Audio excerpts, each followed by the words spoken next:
Olá pessoal, tudo bem? Sejam todos bem-vindos aqui a mais uma semana de reflexão nesse canal, no canal da Comunidade Encontro, aqui no YouTube. É uma alegria muito grande ter esse tempo com você, mesmo que à distância.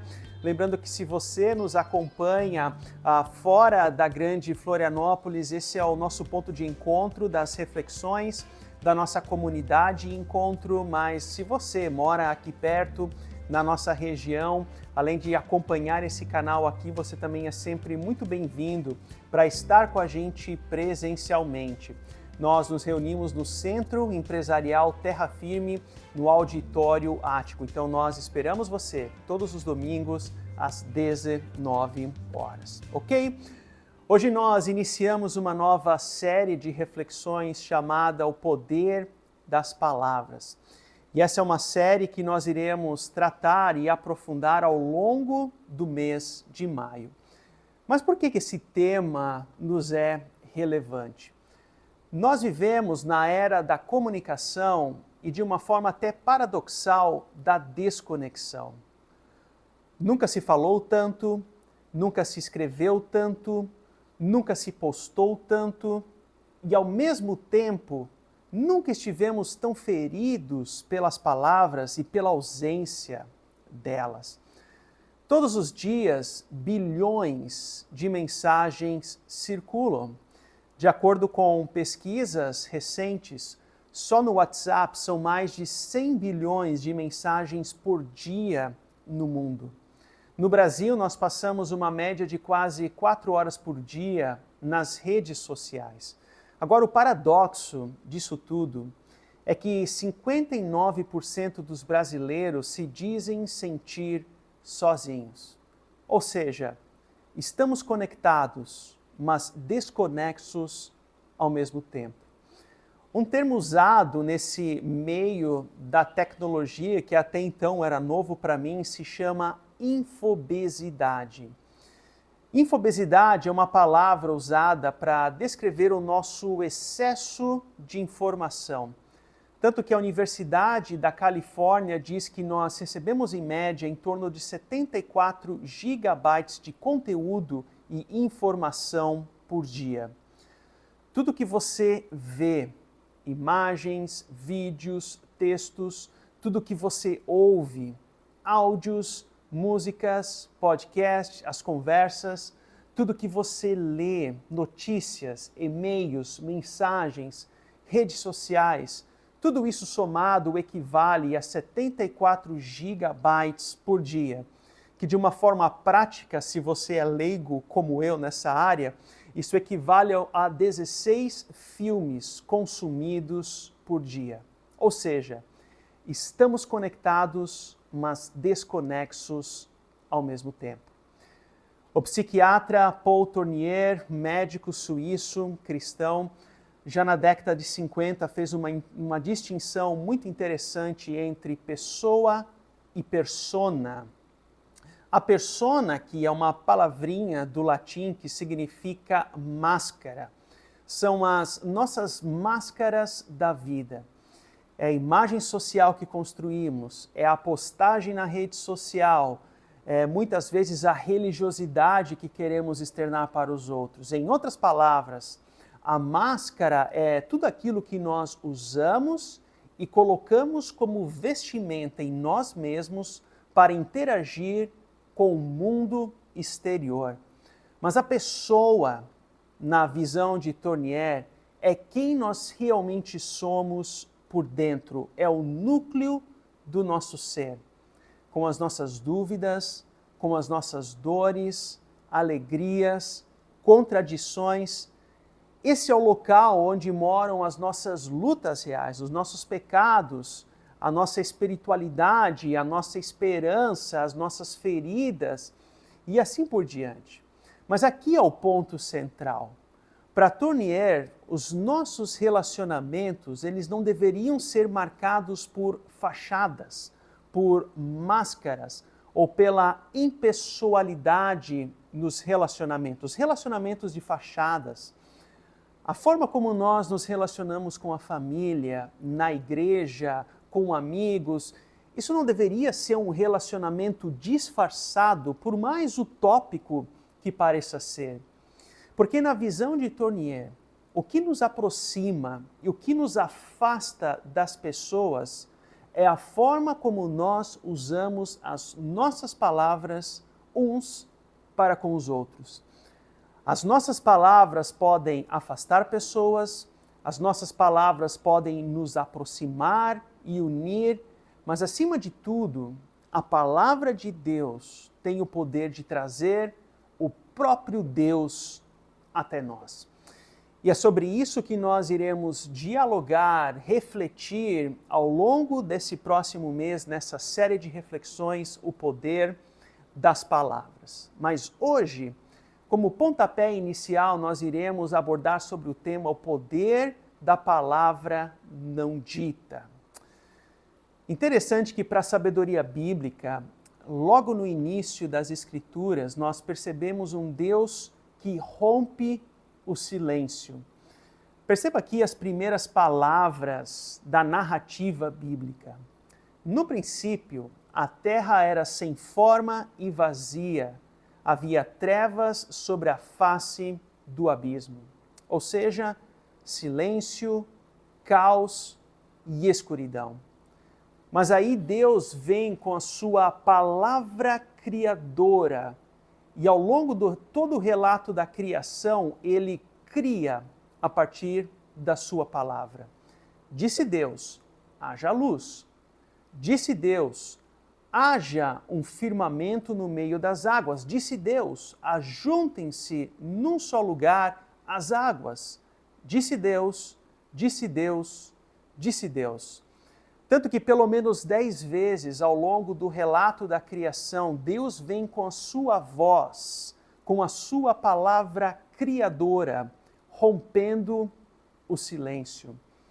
Mas a beleza de tudo isso é que mais tarde o escritor João, no Novo Testamento, vai relatar que essa mesma palavra, aquele que é a palavra, tornou-se carne e viveu entre nós.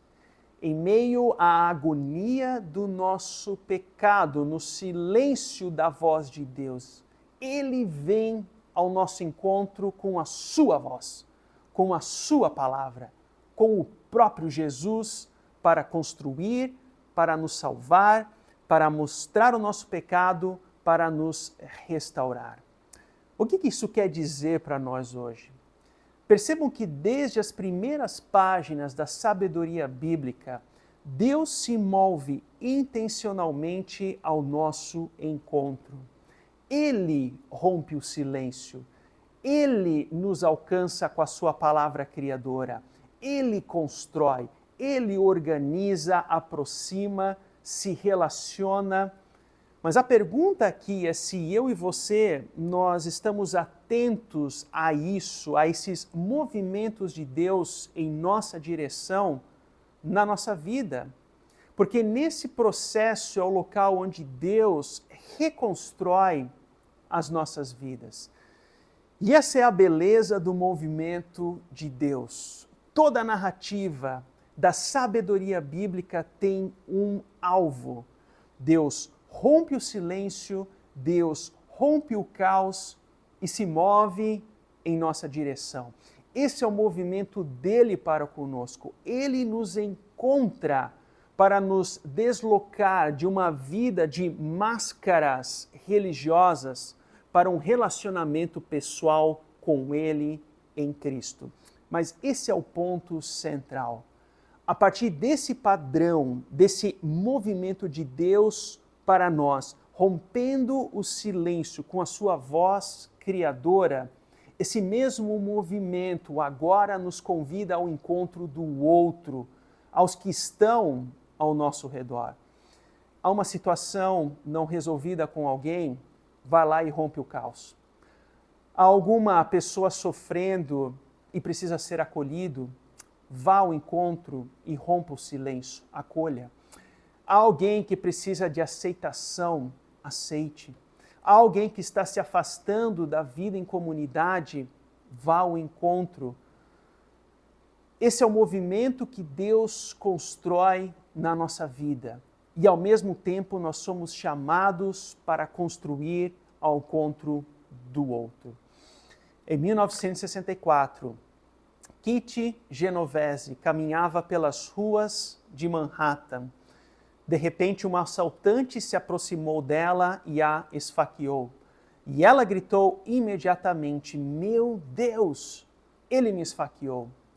As luzes dos prédios ao redor se acenderam, as pessoas olharam pelas janelas. O assaltante recuou, mas ninguém foi ao encontro daquela mulher para ajudá-la. Tanto que foi documentado pelo jornal The New York Times da época que 37 pessoas viram o fato, mas ninguém se envolveu. Quando o agressor viu que ninguém estava vindo ao encontro da cena para ajudá-la, ele voltou para o mesmo beco onde a mulher estava, matou-a e tirou $49 da sua bolsa. Ninguém a ajudou, ninguém queria se envolver, ninguém queria romper o silêncio. Não é isso que Deus faz conosco. Ele não nos deixa à mercê da nossa agonia. Ele se envolve conosco, ele nos encontra, ele nos resgata. E nesse processo, por causa desse amor e dessa graça, desse mesmo padrão, nós vamos ao encontro do outro, rompendo o silêncio no resgate e conexão com aqueles que estão ao nosso redor. E pensando em problemas de relacionamento nas primeiras igrejas cristãs, Tiago nos faz o seguinte direcionamento, que é como se fossem dois lados de uma mesma moeda. Acompanhem comigo. Ele primeiramente diz: sejam todos prontos para ouvir, tardios para falar e tardios para irar-se. Ou seja, de um lado, Tiago nos convida ao silêncio, mas é um silêncio sábio. Porque a palavra tardio aqui tem a ver com discernir, tem a ver com refletir, ouvir, ponderar, analisar antes de reagir.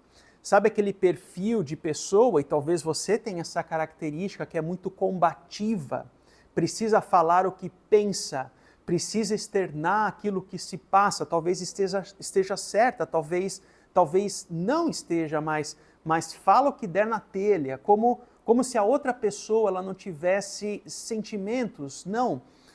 O que Tiago aqui ele nos está encorajando é que há dimensões da vida em que o silêncio ele pode ser sim uma estratégia de autocontrole, é um espaço de paz, é um espaço de preservação dos relacionamentos.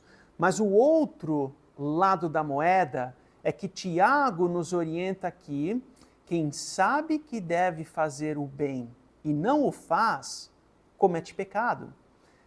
Ou seja, se de um lado nós somos convidados ao silêncio sábio, aqui Tiago nos chama a falar sabiamente.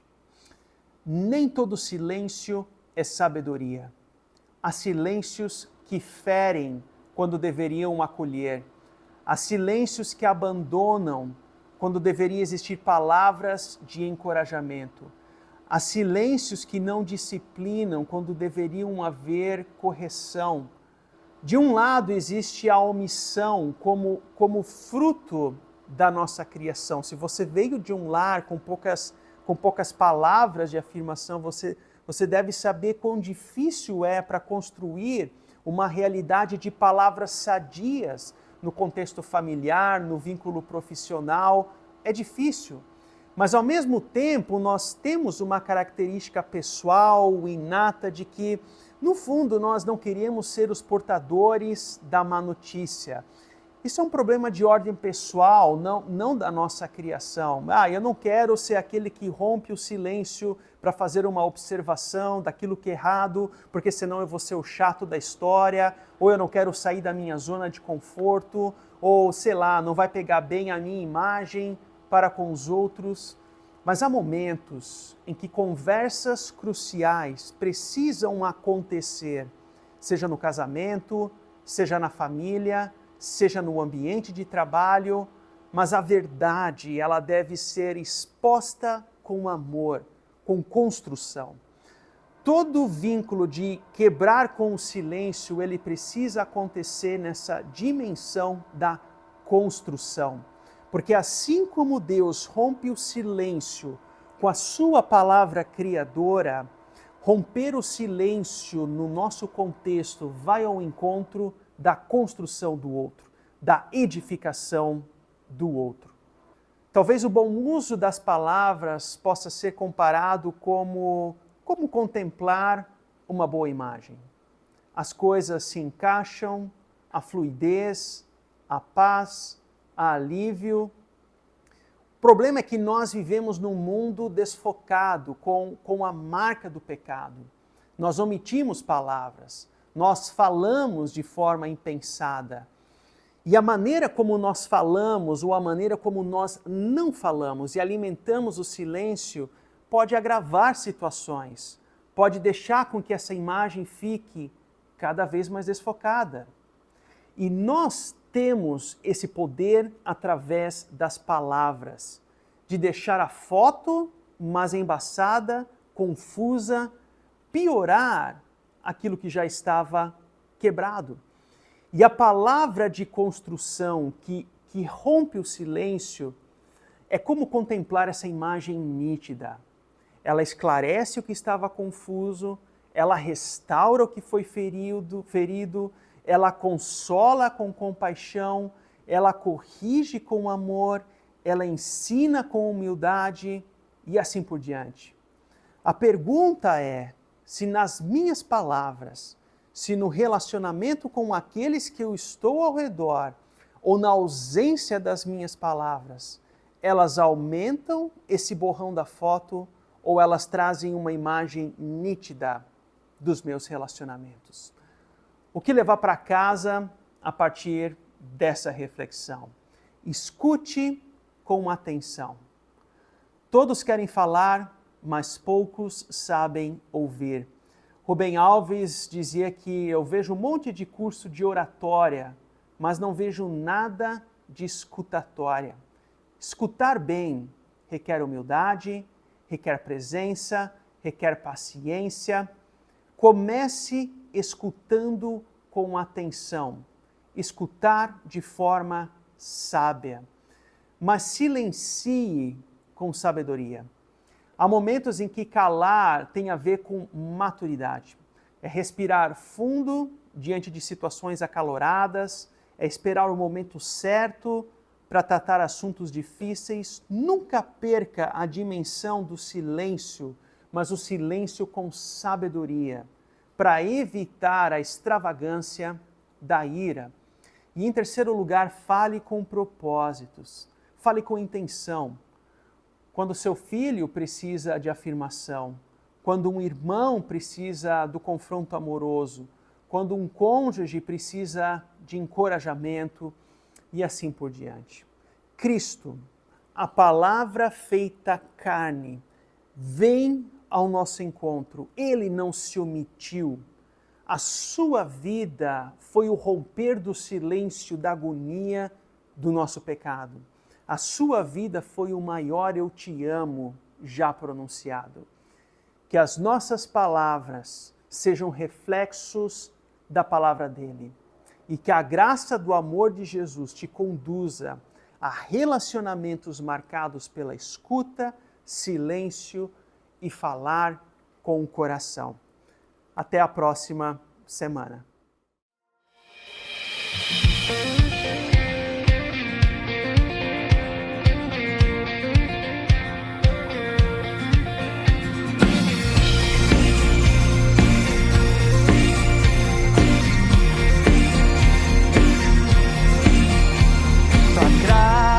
Me alcançou, pra ti quero viver, compartilhar do teu grande amor. O que podemos ser na vida de alguém depende tão somente de nós. Se eu não for, quem irá? Se eu não estender as mãos, quem o fará? Me envolver, me entregar e dizer ao mundo que Jesus voltará. Até que ele venha, até que ele venha. Cristo a esperança que ao mundo vou levar. Até que ele venha, Senhor, até que ele venha. Ele é a razão que nos faz continuar.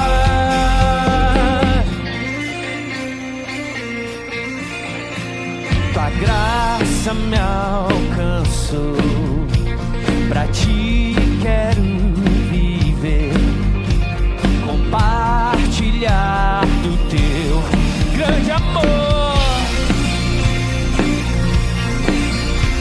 O que podemos ser na vida de alguém depende tão somente de nós, de nós. Se eu não for, quem irá? Se eu não estender as mãos, quem o fará? Me envolver, me entregar,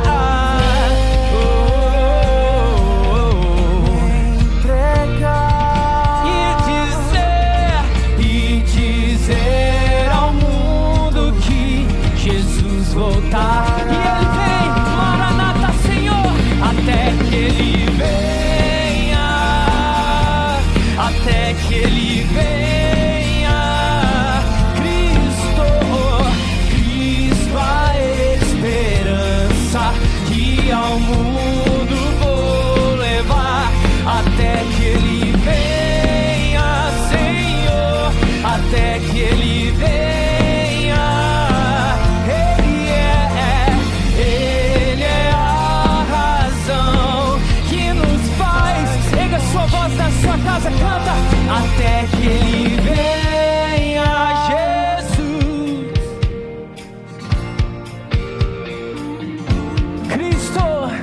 Cristo a esperança.